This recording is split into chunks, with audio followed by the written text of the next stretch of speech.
When you think of forgotten perks, your mind may initially go to Monstrous Shrine, Calm Spirit, Territorial Imperative, or Slippery Meat. Perks often looked at as some of the worst, however this often means they aren't quite forgotten. Today I want to look at the perks that were truly left behind. Perks that no one really mentions or remembers, get updates, or even enter the public view. I decided to pick 10 in total, 5 for each side. Hey everyone, let's get into it. Whispers is a perk that definitely wasn't always forgotten. It's a perk that's existed since the very start of the game almost 9 years ago. It was also one of the only and the original tracking perk for the killer side, yet today it seems like no one looks at it this way. But why? Whispers is a perk that will light up whenever you're looking in the direction of a survivor who is within 32 meters of you. It's quite good still and does help you pinpoint survivors who are hiding. It's a perk that likely wouldn't be made today though, as it breaks through the typical systems of auras or killer instinct. It can simply locate survivors and doesn't require either of these. It's quite unique and does a good job therefore, yet no one really uses it all that much. I think it might be down to it just being a little visually dull, but also requiring a bit more input from the player also. It's a perk that requires debatably as much input from the player as the perk is giving to you as the player. It's not like an aura perk where it just reveals the survivor directly, or Killer Instinct which gives you a tracking ping type of effect. Whispers requires you to remain alert and only provides you with a small visual or audio cue. It could also be the faster pace of the game today. A perk like this may have been strong and necessary back when hiding was much more prevalent, but nowadays with most opting to loop, it's just fallen to the wayside. After all, despite Whispers existing for almost 9 years, it has not been changed in almost 9 years. Since the release of the game, this perk has not had a notable alteration once.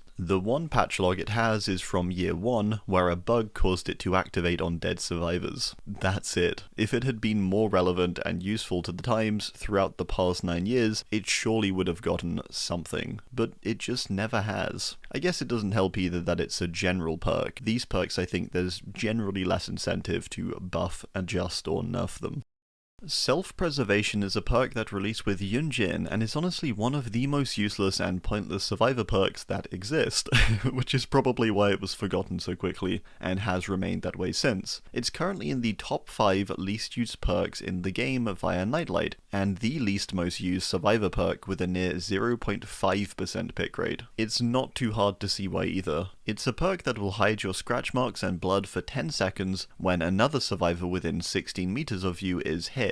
What is the purpose of this? It covers your back when a teammate is in trouble, and the killer probably isn't even looking in your direction. It's a really bizarre choice for a perk effect. This perk came out back in All Kill in 2021, and since then has not been changed at all. It's one of those perks in my opinion that has an inherently flawed concept, and so it was really inevitable it was going to be forgotten. It basically doesn't serve a purpose. Selfish players don't even use this perk because it's not good enough to run even for them. It's so bad it doesn't even really get mentioned on the list of bad perks because it's not like funny bad, it's just like why?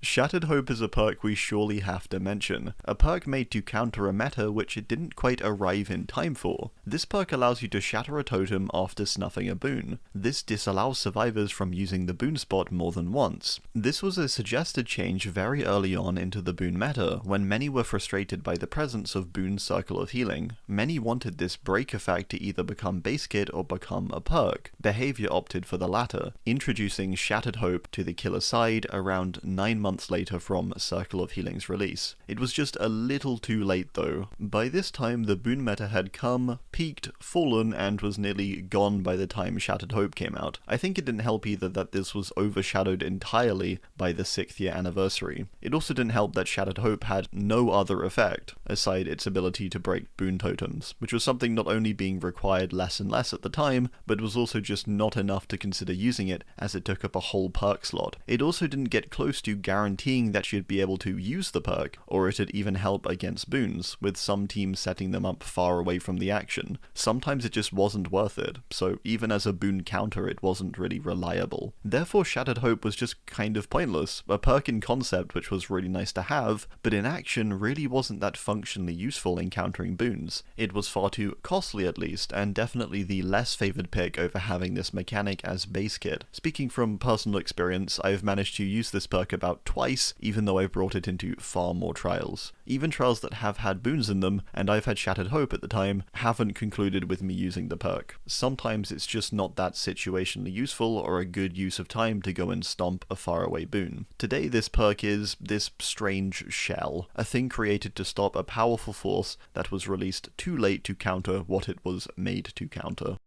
To change pace a bit, we have Rookie Spirit, a perk which in all honesty I think is actually really good. It allows you to see the auras of regressing generators. The only prerequisite is that you need to hit 3 skill checks prior. It's really simple, and honestly a great coordination tool, especially for solo queue. I actually wonder sometimes just why this isn't used, and I can't really put my finger on it. It would surely save so many matches if people could see which generators were regressing. It not only tells you which gens you need to save to stop lost progress, but it also reveals the general area of the killer a lot of the time, as it indicates a kick. It seems like a really valuable piece of equipment, yet no one really touches this thing. My only guess really is that it just isn't that flashy or exciting. It's a very straightforward and to-the-point perk that focuses hard on saving objective progress, which I guess just isn't that exciting really. It could also be that most people just tend to feel they can get a good idea nowadays of how gens are progressing, due to the HUD now displaying gen progress and such. Many people also just likely queue with others, and so don't have this problem at all. It is a perk after all that gets very quickly trivialized if there's a team on comms. You just don't really need it. Another perk that hasn't been touched as well since release back in June 2021.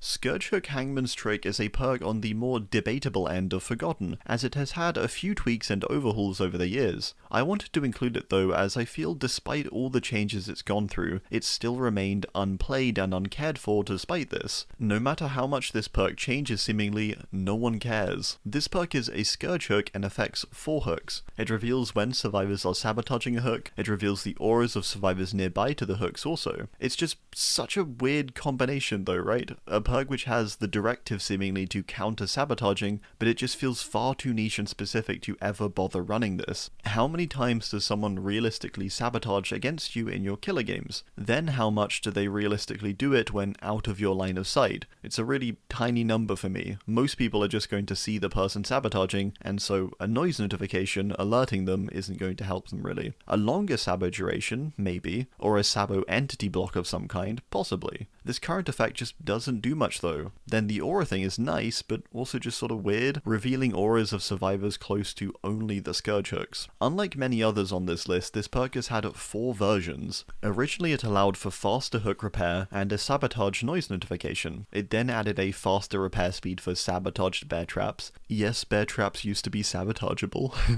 It then shifted into a noise notification and the ability to see any survivor close to a hook when you were carrying someone. Then finally this. The Scourge hook pod really doesn't make much difference aside possibly being somewhat worthwhile to pair up with better Scourge hooks. So yeah, just a bit of a weird one I think.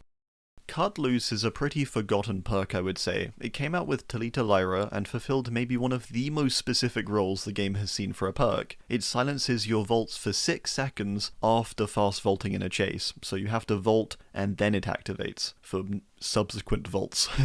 That's all. It's meant to be a deception focused perk, I think, where you can confuse a killer presumably by double vaulting or possibly even triple vaulting in the time frame of 6 seconds. It's also frequently paired up with Quick and Quiet for multiple back-to-back silent vaults. This basically has no function though, in my opinion, especially as the perk has a 45-second cooldown. In what world is that necessary? The perk concept is a fine idea I think, it just needs a longer active duration and a much shorter cooldown. Maybe it could even just instantly reset after exiting a chase. It just seems so overkill. 45 seconds for that effect is ridiculous. The perk is also only for vaults and doesn't allow other silent actions like a locker entrance or exit, so it's just very restrictive I think. If you could sort of pair it up with the Quick and Quiet to enter a locker silently and then exit silently as well, that could be pretty good. A perk forgotten purely due to its beyond niche usage and wild restrictions.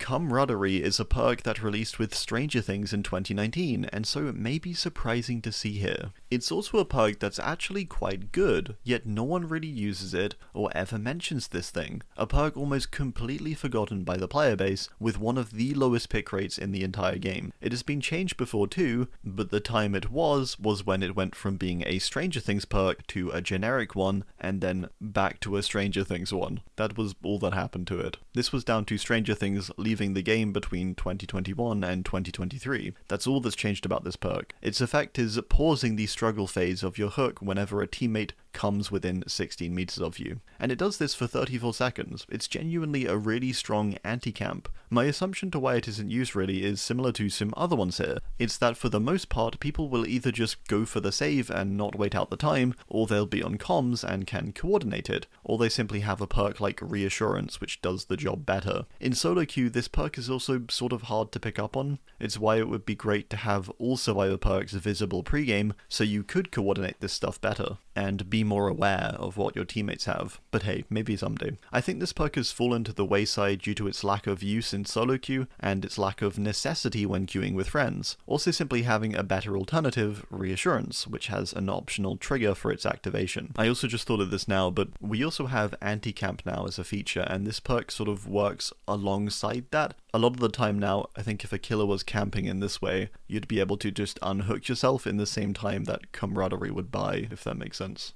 Then again, with that said, no one really used this perk even before anti-camp was a thing, so who knows.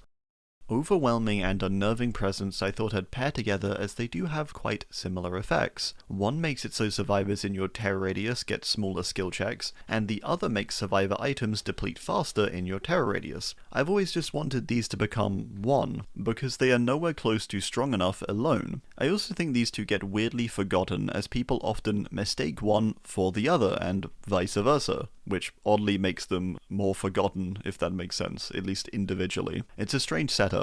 However, the perks do weirdly similar things, with weirdly weak effects, and they're also both incredibly old. Unnerving is Trapper's perk, and has existed since the game's launch. Overwhelming is Doctor's, and has been around for nearly 8 years. Nothing has kept them particularly relevant either, or noteworthy. Overwhelming has had one buff back in September 2017. Then Unnerving has had a few changes in fairness, but these have been largely just small number shifts, with its final iteration being barely different from its original. Its last change was also about 4 years ago. It's a weird duo, and I think, as I mentioned at the start, the solution is to simply merge them. At least make these two perks, which are already overlapping, simply overlap and become one. I don't really see the issue with that. Rework one of them entirely with a new name, and just place both effects onto one or the other perk. It doesn't really matter, I think, but I think they should do that. Finally today we have Better Than New, a Rebecca perk that released in 2022, yet I would make the case was rather quickly forgotten. This perk makes it so when you heal another survivor, they also gain an increase to blessing, cleansing, healing, and unlocking speeds by 16%. It actually sounds pretty decent, but no one really uses this, and it's almost completely forgotten. This one does confuse me a bit, but I think it's down largely to it being very passive. For one, it doesn't visually indicate to the user upon its usage that it's sort of working in any way, or working well specifically. There's no satisfying yellow bar when healing, or some sort of indicator it's working well. You can't really see its effect on other survivors, unless you're queued with someone, I guess, and they directly tell you. It's just a passive buff being applied onto another survivor. Generally, perks with this function are not particularly liked, or favoured as much as ones with more visual benefits. Take something like Botany Knowledge, where you can directly see, oh yeah, the bar's going up faster. Applying these bonuses onto others may be useful, but it's hard to see it working almost as the person running the perk. You can't see the effect it's having directly on the person it's actually been applied to. I think this sort of makes it dissatisfying, even if it is helping. You want a bit of visual feedback, I think. This perk could maybe just add a small healing bonus as well, for the user to feel a bit more when using this, or have it applied to the user as well, and the person you're applying it to. Realistically, the only stat that's majorly useful that this perk deals with is healing speed, and 16% of an increase isn't that great. I think it's perfectly reasonable to give these as base effects to the healer, as well as applying them onto the person you heal. and maybe even buff the numbers. I think that'd be fine. Let me know which perks you feel are forgotten. Thanks for watching, and goodbye.